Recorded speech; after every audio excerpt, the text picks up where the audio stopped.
साहिल, आजकल एक क्वेश्चन मेरे जहन में आ रहा है क्योंकि कुछ केसेस इस तरह के आसपास हो रहे हैं माशरे में बहुत ज़्यादा। वो हैं मियाँ बीवी की लड़ाई के मुतालिक। आजकल बड़ा कॉमन हो गया है कि नए कपल्स की शादी होती है तो बड़ी जल्दी उनकी लड़ाई झगड़े वगैरह शुरू हो जाते हैं। बेटी घर आ रही होती है, बेटा उधर होता है, शौहर दूसरे घर में होता है। जो मैंने चीज़ नोटिस की है वो ये नोटिस की है कि जब इस तरह का केस होता है तो पूरा ख़ानदान जो है, चाचे ताए मामे आंटियाँ फूफियाँ खलाएँ, वो सारे के सारे लोग मिल के जो है वो लड़की को नसीहतें करने लग जाते हैं। बेटा सब्र कर।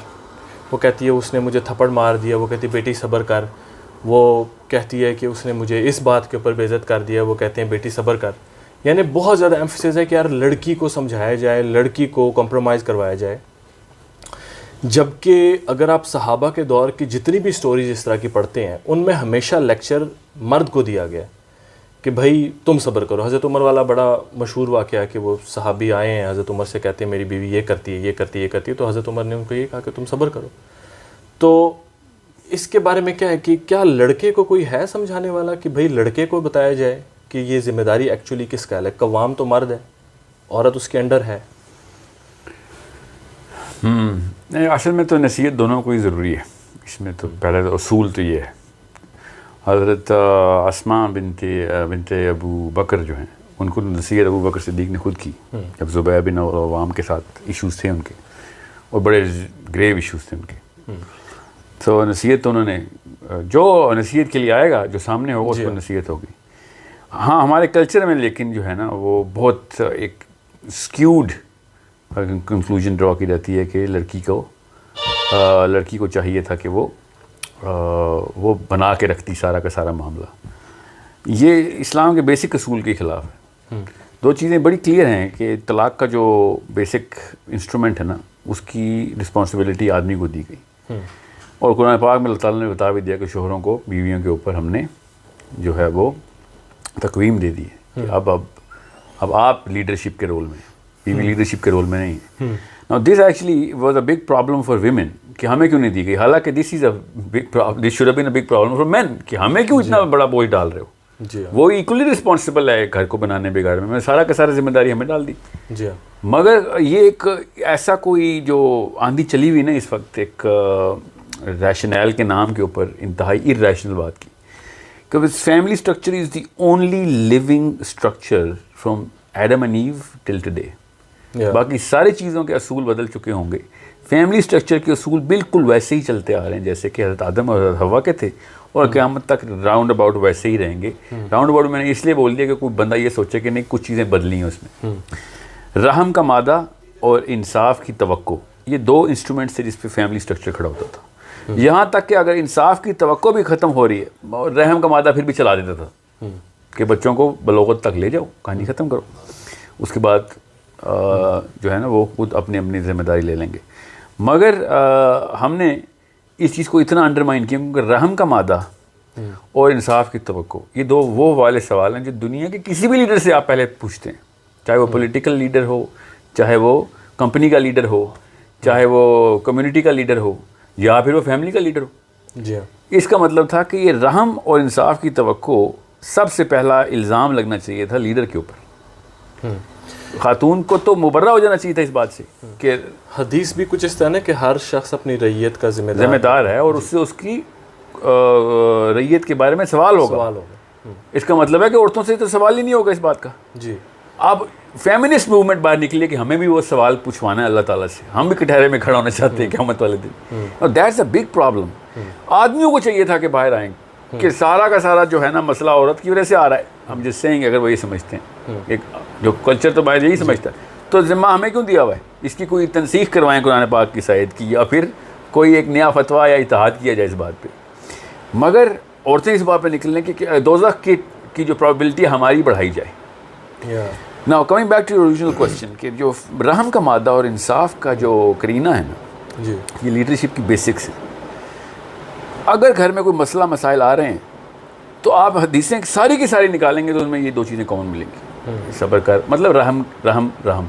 एक दफ़ा तो अल्लाह के नबी अलैहि सलाम के पास साहबी ने आया कहा कि 3 दफ़ा इसरार किया कि मुझे तलाक की इजाज़त दें, तलाक की इजाज़त दें, बीवी जो बदज़बान है, बीवी बदज़बान है। अल्लाह के, और बच्चे हैं मेरे, अल्लाह के नबी अलैहि ने बच्चों की पहले उस वैसे तफ्तीश की कि कितने बच्चे हैं तुम्हारे, और फिर उसने वो वाली बातें बताई प्रॉफेट सल्लल्लाहु अलैहि वसल्लम को कि अगर वो आप और मैं आज किसी भी कचहरी को बताएं तो तलाक हो जाएगी, मगर प्रॉफेट सल्लल्लाहु अलैहि वसल्लम ने उसको कहा कि रहम करो, और फिर तीसरी दफ़ा फिर नसीहत की कि रहम कर। सुभान अल्लाह। क्योंकि बच्चों को हमने बहुत ही एक छोटी सी इनसिग्निफिकेंट एंटिटी समझ ली है। जब तक बच्चा 14 साल के क्रॉस नहीं करता ना, और 14 मैं साइंस की बेस पे कह रहा हूँ, हाँ जी, अल्लाह ताला ने तो 12 साल कह दिया, तो 12 साल नीचे, मगर चूँकि हमारे डेमोग्राफिक मसाइल बहुत ऊपर नीचे होते रहते हैं, तो 14वें साल तक तो ये प्री फ्रंटल कॉर्टेक्स डेवलप हो ही जाता है। बहुत ही एक्सट्रीम आउटलायर्स की बात करूँ, ऑन एवरेज 12वें साल में ही होता था, और as low as 10th year में भी देखा गया। सो 10 और 14 के बीच में ये जो रेड जोन है ना, अगर बच्चा ये क्रॉस कर लेना तो ब्रोकन फैमिली डिसऑर्डर फिर नहीं आता। ये ब्रोकन फैमिली डिसऑर्डर एक असल में psychological cause of many other disorders. जी, इतने बड़े मसाइल हैं कि बंदे के अंदर से सेंस ऑफ एम्पैथी ख़त्म हो जाती है, फिर वो जालिम बनता बड़े होके, फिर वो चोरी करता है, चकारी करता है, कत्ल करता है, फ्रॉड करता है, करोड़ों के गबन करता है, उसको रहम ही नहीं आता, बिकॉज वो उसका बचपन का जो स्ट्रक्चर था ना, वो रहम का, वो आपके बाप की जिम्मेदारी थी, माँ की नहीं। मैं आपको दूसरी तरफ से भी अभी ये क्वेश्चन पूरी बताता हूँ ताकि आपको पता चले कि हम सिर्फ बाप को क्यों कह रहा हूँ मैं, माँ की भी रहम के अंदर बहुत बड़ी जो है ना इनपुट है। आप जब माँ बाप को पता हो ना इस बात का कि मेरे बच्चों की इस वक्त की जो ब्रेन डेवलपमेंट है, उनकी पर्सनैलिटी डेवलपमेंट है, वो इतनी बड़ी चीज़ है कि मैं 80 साल का भी हो जाऊँ ना, तो मैं उन्हीं वैल्यू सिस्टम्स को इन्वोक करता हूँ किसी भी डिसीजन से पहले। मैं वही चीज़ें चाहने की और फैसिनेशंस की बेस रखता हूँ जो कि मेरे 8वें साल में क्रिएट हुई थी। मैं उन्हीं फियर्स को मिटिगेट करने की कोशिश करता हूँ जो मेरे 7वें 8वें 5वें छठे 7वें 8वें 9वें साल में बने फियर। मैं अगर रिलीफ में हूँ तो मैं अभी भी इस उम्र में भी, और हर इंसान बड़ी से बड़ी उम्र भी रिलीफ की डेफिनेशन भी लेता है कि एटलीस्ट वो हालात तो नहीं है। कौन से हालात? जो इसको फ्रॉइडियन रिग्रेशन कहते हैं। वो रिग्रेस करता है कि जब पीक ऑफ द फियर उसने देखा, और पीक ऑफ द फियर का मतलब होता है उसने पहली दफ़ा इतना बड़ा फियर देखा। वो कब देखता है? जब माँ और बाप गुत्थम गुत्था हुए होते हैं, और खून खून कर रहा होता है बाप माँ को, क्योंकि माँ बेचारी क्या कर लेगी बाप का। जी हाँ। और मैं ये नहीं कह रहा हूँ कि आदमी सिर्फ कसूरवार होते हैं, औरतों के उतने ही कसूर हैं, इसमें कोई शक नहीं, मगर चूंकि लीडरशिप का पेडेस्टल आदमी के पास था, तो आप तो किसी भी औरत को मैं इल्ज़ाम दे ही नहीं सकता। जी, जब कुरान पाक की आयत आ गई कि हमने आपको इनके ऊपर अथॉरिटी दे दी औरतों के ऊपर, अब औरत बरी हो चुकी है। जी, मैं और आप एक ही मिशन पे चलें और आपको लीडरशिप मिल जाए, तो मैं जो गलती भी करूँगा वो आपकी गलती है। जी हाँ। सवाल आपसे होगा इसका। इसके बारे में एक हदीस भी है, वो जब अबू ज़र ग़िफ़ारी रज़ियल्लाहु अन्हु ने अल्लाह के रसूल से किसी लीडरशिप की बात की थी, गवर्नरशिप की, तो अल्लाह के रसूल ने ये कहा था कि ये एक ऐसी चीज़ है कि क़यामत के दिन रिग्रेट करेंगे जिनको मिला। बिल्कुल। और अबू ज़र ग़िफ़ारी से क्यों कहा था? क्योंकि अबू ज़र ग़िफ़ारी पे एक और हदीस में आपको उससे बताऊँ ताकि आपको पता चले कि किस तरीके से बंदे की पर्सनैलिटी चेक करके उसकी शादी के बारे में लड़की ढूंढें या लड़का ढूंढें उसके लिए, कि अल्लाह के नबी अबू बकर सिद्दीक़ के साथ अबू ज़र ग़िफ़ारी की तरफ गए। ज़ुहद का ये आलम था, क्योंकि हर बंदे के लिए हदीस नहीं है जो आपने भी सुनाई है, हर सहाबी को ये हदीस नहीं बताई कि अबू ज़र ग़िफ़ारी के पास एक मटका था, बस पूरे घर में एक चटाई थी, और वो मटका उन्होंने हमसाये के घर एक पाम ट्री था, खजूर का दरख्त, उसके साये में ना वो मटका सेट कर दिया था उन्होंने कि वो उस पर धूप डायरेक्ट ना आए, तो पानी ठंडा हो जाता था, क्योंकि वो बड़ा दरख्त था। तो अल्लाह के नबी अलैहिस्सलाम को उन्होंने ठंडा पानी पिलाया। तो अल्लाह के नबी अलैहिस्सलाम ने ठंडा पानी पिएगा कि ठंडा किससे किया, तो उन्होंने बताया कि मैं साए में रखता हूँ इस मटके। तो अल्लाह के नबी अलैहिस्सलाम ने कहा, अबू ज़र ये ठंडे पानी का भी सवाल हो ना तेरे से। सुभान अल्लाह। वो इस लेवल पे पहुँच चुके थे। मैं ये आपको क्यों बता रहा हूँ कि Abu Zar Ghifari was at a level of cleansing, so much cleansing कि उनके अंदर वो जो है ना दुनियावी नजासत आ ही नहीं सकती थी। तो उसको उन्होंने अल्लाह के नबी सामने उनको इसलिए कहा, तू तेरी सादगी जो है ना वो कोप ही नहीं कर सकती इस रिस्पॉन्सिबिलिटी को। Now just like that on the same principle, ये भी समझिएगा इस बात को, अल्लाह ताला ने तलाक का हक औरत की वजह आदमी को दे दी ना।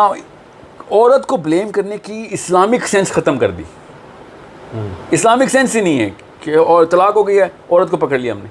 जी हाँ। तलाक का होना या ना होना आदमी के ज़िम्मे डाला हुआ था, क्योंकि लीडरशिप उसके पास थी। जी हाँ। जैसे वही बात है कि मुल्क क्रैश कर जाए और हम लीडर ऑफ द अपोजिशन को पकड़ने जाके, कभी भी ज़िंदगी में नहीं हमने किया, हमेशा लीडर को इल्ज़ाम देते हैं। जी। यहाँ पे हम लड़की को क्यों पकड़ते हैं? मैं फिर ये बता दूं कि मैं इस बारे में ये बात इसरार नहीं कर रहा हूँ कि औरतों के कसूर नहीं होते, मैं अभी आता हूँ उसके ऊपर, मगर first and last question of every divorce has to be asked by the man, from the man, कि जिम्मेदारी तुम्हारी थी। अगर तुम इस काबिल नहीं थे तो तुमने इस औरत की लाइफ भी और अपनी लाइफ भी और वक्त भी तबाह किया, और ऊपर से बच्चों को परमानेंटली डैमेज कर दिया। जी हाँ, परमानेंटली डैमेज कर दिया। Now this is a problem that only a man he has to be trained on before he gets married. जी हाँ, ये बड़ा वो था कि हमारे माशरे में आमतौर पे ये हो रहा है कि बच्चियाँ बड़ी हो रही हैं तो बड़ी फ़िक्र होती है कि उसको रोटी पकानी आ जाए, घर का सफाई, लेकिन बेटों की तरबियत बिल्कुल नहीं हो रही कि बेटा जो शादी तुम करने जा रहे हो उसमें सिर्फ मज़े नहीं है, उसके अंदर एक्चुअली बहुत बड़ी रिस्पॉन्सिबिलिटी है। एक पूरे इंसान जो कि किसी और बैकग्राउंड में पल बढ़ के और ही मिजाज का हो सकता है, वो तुम्हारी जिम्मेदारी में दिया जा रहा है।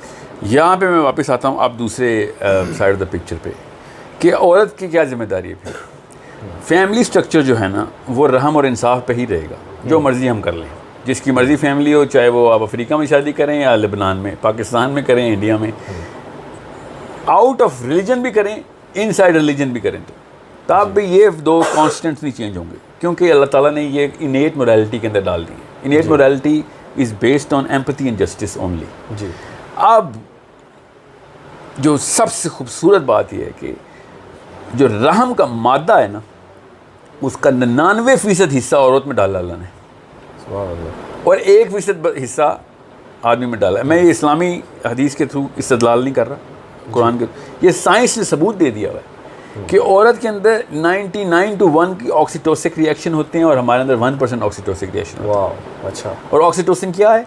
कुर्बानी, इसार, अपना पेट काट के किसी को दे देना, अपना हिस्सा किसी को दे देना।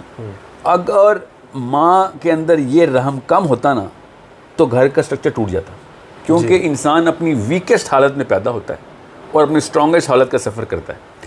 और जब इंसान अपने वीकेस्ट हालत में, फॉर एग्जांपल मेरे पास एक बहुत ही मतलब एक छोटा बच्चा है मेरे पास, किसी का बच्चा है मेरे पास, क्या मेरा अपना ही बच्चा है, इससे ज़्यादा चीज़ नहीं होगा, और मैंने किसी की कफालत में डालने में कहीं जा रहा हूँ जी, तो मैं टेक्निकली स्पीकिंग सबसे स्ट्रॉन्गेस्ट एंटिटी को दूंगा जी, मगर अल्लाह ताला ने सबसे वीकेस्ट एंटिटी को दिया फिजिकली। सुभान अल्लाह। या इसका मतलब है कि कोई और ताकत है जो कि ये निज़ाम चलाती है, वो फिज़िकल माइट नहीं है, वो रहम की ताकत है, वो रहम का मादा है कि जो पूरा का पूरा निज़ाम चला रहा है।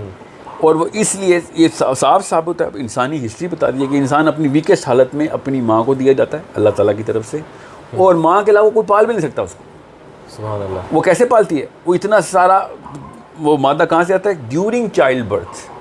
मतलब किसी भी औरत को किसी और का बच्चा देंगे ना, उसको आराम नहीं आएगा, आएगा ज़रूर किसी और आदमी के मुकाबले में, मगर उसके अपने बच्चे का जो इंतज़ाम अल्लाह ताला ने किया है वो इस लेवल पे किया है कि जब औरत लेबर में होती है ना, जब बच्चा पैदा हो रहा होता है, उस इंस्टेंस के अंदर ये जो केमिकल है ना ऑक्सीटोसिन का, जो रहम का केमिकल है, ये अपने रेगुलर स्टैंडर्ड से हट के 300,000% पे चला जाता है। वाह। वो अपने नाखूनों से भी और बालों में भी नहा रही होती है ऑक्सीटोसिन में जब वो बच्चा पैदा हो रहा होता है। It is such a big instance, ये इतना बड़ा मौजूद अल्लाह ताला ने दिया है, क्योंकि उस बच्चे को जितना रहम चाहिए ना वो अल्लाह ताला उस वक्त देते हैं, ना उससे पहले देते हैं ना उसके बाद। ऑक्सीटोसिन वहाँ पे सेंटर फिर श्रिंक हो जाता है। There is the peak of oxytocin inside any human being, और उसका सेंटर भी डायलेट हो जाता है और थोड़ा सा बड़ा हो जाता है उससे, और उसको अपने बच्चे को देखते ही जो प्यार आता है ना, और उसकी जो, और इसमें इंसानी माँ की बात नहीं हो रही, हर फीमेल की बात हो रही है। तो अल्लाह ताला ने हर जान को रहम के थ्रू प्रोटेक्ट किया, ताकत के थ्रू नहीं प्रोटेक्ट करवाया। सुभान अल्लाह। सो अब रही बात, खाली प्रोटेक्शन रहम के थ्रू होनी थी? नहीं, इंसाफ के थ्रू भी होनी थी, क्योंकि तकाजे वो सारे लगते हैं, सिर्फ रहम का तकाजा नहीं लगता। हर चोर को माफ़ कर दें तो चोरी तो नहीं रुकनी। जी हाँ, ठीक है। सो इंसाफ के तकाजे से आपने रहम के तकाजे को बार बार टकराना कि कहाँ पे इंसाफ करूँ, कहाँ पे ना करूँ, कहाँ पे जो है वो इंसाफ की ज़रूरत ही नहीं पड़ेगी। अगर बच्चों को रहम पे ही पालते रहेंगे तो ज़्यादा कटहरे खोलने ही नहीं पड़ेंगे, कोर्ट रूम चलेगा ही नहीं, तो इंसाफ की ज़रूरत ही नहीं पड़ेगी। इंसाफ की तो ज़रूरत ही तब पड़ती है जब कोई जुल्म हो, वरना तो इंसाफ की ज़रूरत ही नहीं है। जी, रहम पे पूरी दुनिया चल सकती है टेक्निकली, मगर चूंकि रहम पे पलते नहीं हैं लोग, तो फिर इंसाफ को इन्वोक किया रहता है कि यार ये तो फिर आपे से बाहर हो रहा है, तो फिर तो आ जा।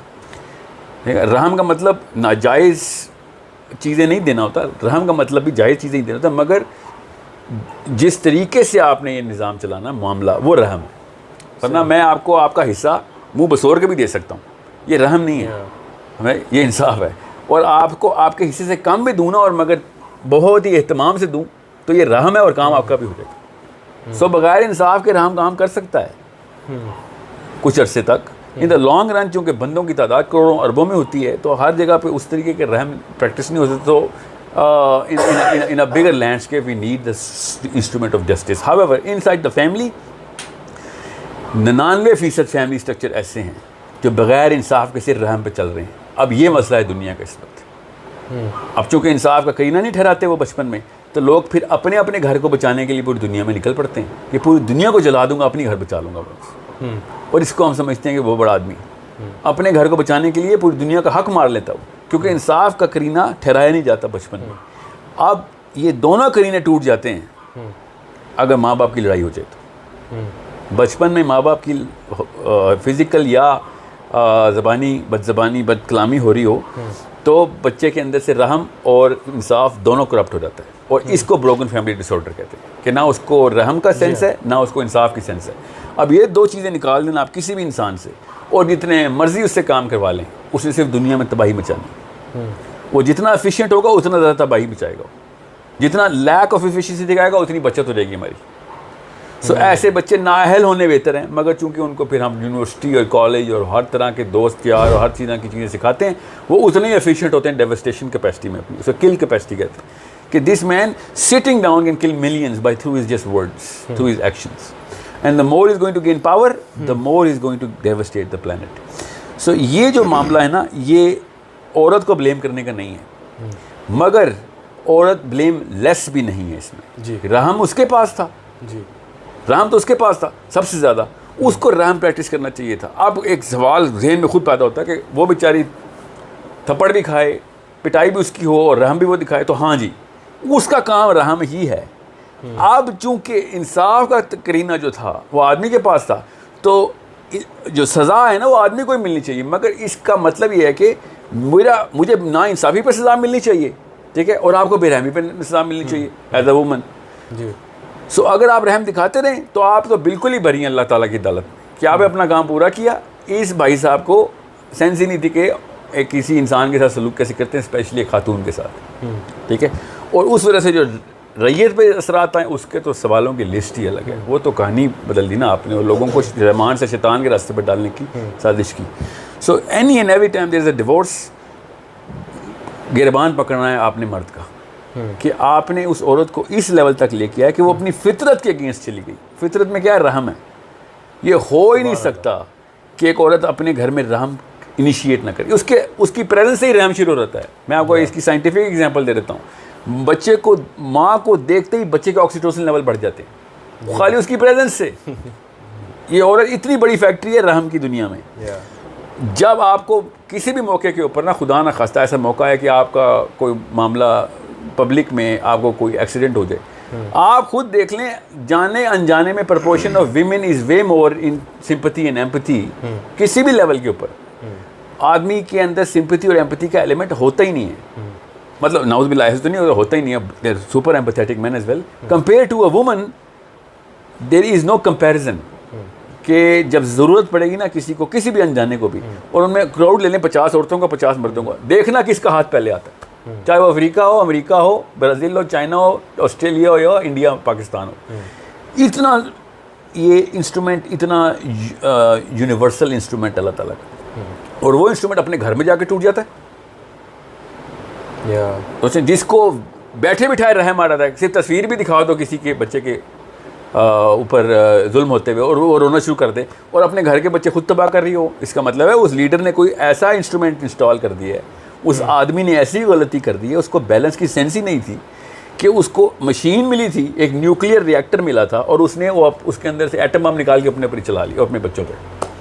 सुभान अल्लाह। So this is why any and every problem of the family unit, the man is through and through responsible.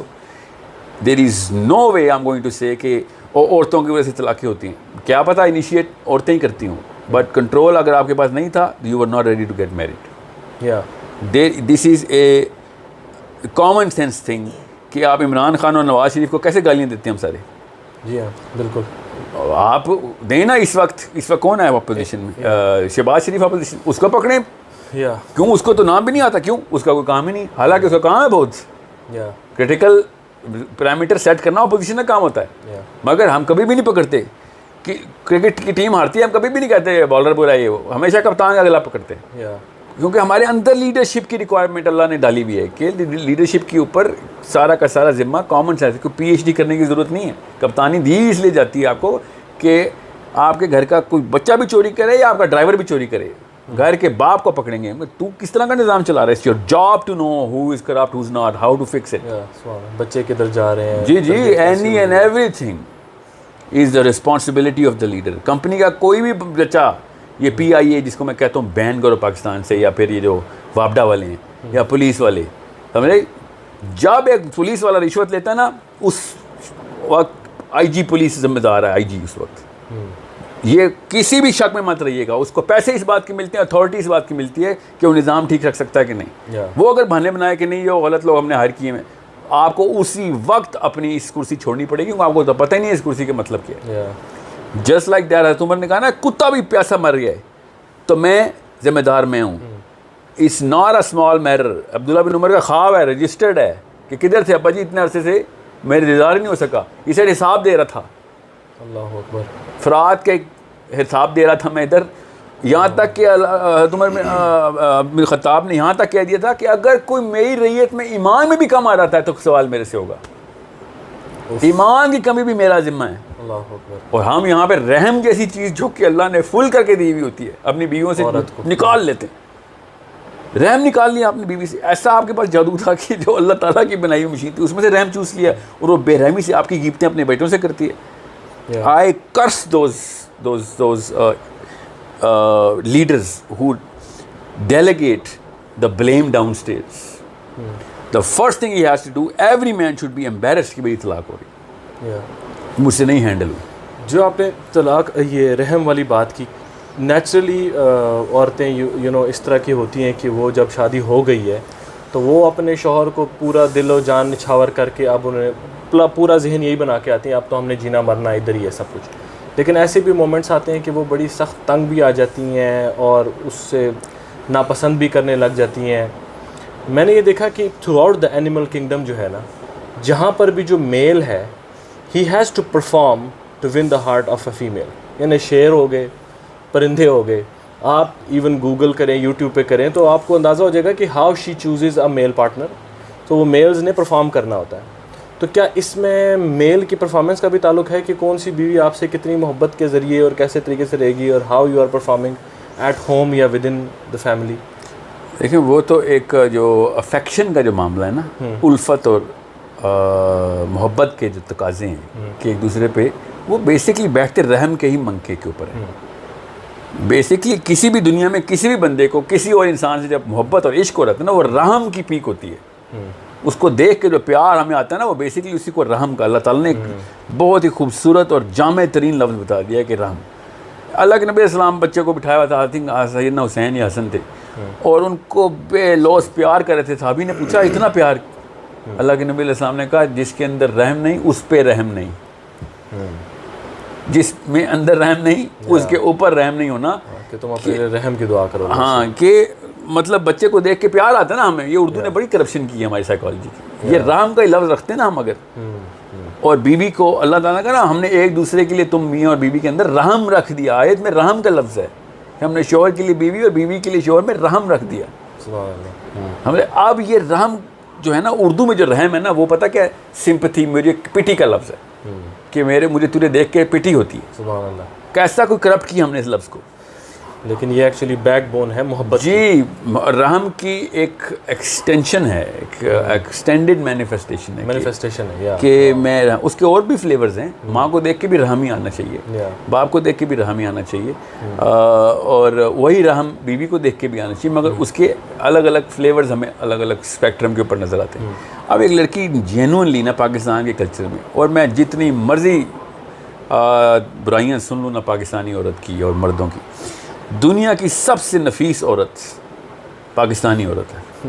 सबसे सफाई पसंद औरत पाकिस्तानी औरत है, सलीका शार तरीन औरत पाकिस्तानी औरत है। आप जिसको शक है ना, जाके घूम के दिखाए दुनिया में, जितनी ताबेदारी की ट्रेनिंग दुनिया में पाकिस्तानी औरत को मिलती है ना, किसी औरत को नहीं मिलती। ये तो अल्लाह ताला की तरफ से तश्तरी में बैठा हुआ गिफ्ट है, और ना शुक्र मर्द जो है ना, इसको बार बार कहते हैं ओ इसमें ये मसला है वो मसला है। ठीक है, मुझे इनकार नहीं है मसलों से भी। पाकिस्तान के सारे मामे चाचे और ताए पाकिस्तानी माँ ने ही विलन करार दिए ना घरों में, और मामू और खाला पाकिस्तानी माँ ही हीरो बनाती है ना। करप्शन ज़रूर है, लेकिन मगर कंपैरिजन ऑन द स्पेक्ट्रम में आए ना, हाँ बिल्कुल, यू हैव द फाइनेस्ट, मतलब the highest probability to make the right family. और पाकिस्तान में तलाक का रेशो इस वक्त 13% 2 साल में बढ़ा है। मतलब यू विल बी अमेज्ड, मैं 2017 में स्टैट्स निकाले तो every 10th woman was divorced. अच्छा, इसमें लोग अक्सर ये क्वेश्चन उठा रहे हैं कि ये औरतों की वजह से ज़्यादा हो रहा है। ये तो बड़ा कॉमन नोशन बन गया है कि यार आजकल औरतों में सब्र ही नहीं रहा, घर तोड़ के। मुझे पहले ये बात सुनता हूँ तो मुझे पता कैसा लगता है कि घर के पाकिस्तान के ना अंडर 12 ईयर के बच्चे चोरी करना शुरू हो गए हैं, तो हाँ यार वो असल में ना बच्चों की वजह से ऐसे हो रहा है। और बच्चों की वजह से कैसे हो रहा है? जो रैयत का सरदार है उसकी वजह से हो रहा है। There is a problem here. और ये प्रॉब्लम पता कब स्टार्ट होती है? रैयत का सरदार बड़ा आप तलकीन कहते हैं औरतें नेशन की माएँ जो है ना वो कौम बनाएंगे, तो नेशन के बाप नहीं बनाएंगे, वो क्या करेंगे? पैसे बनाएंगे।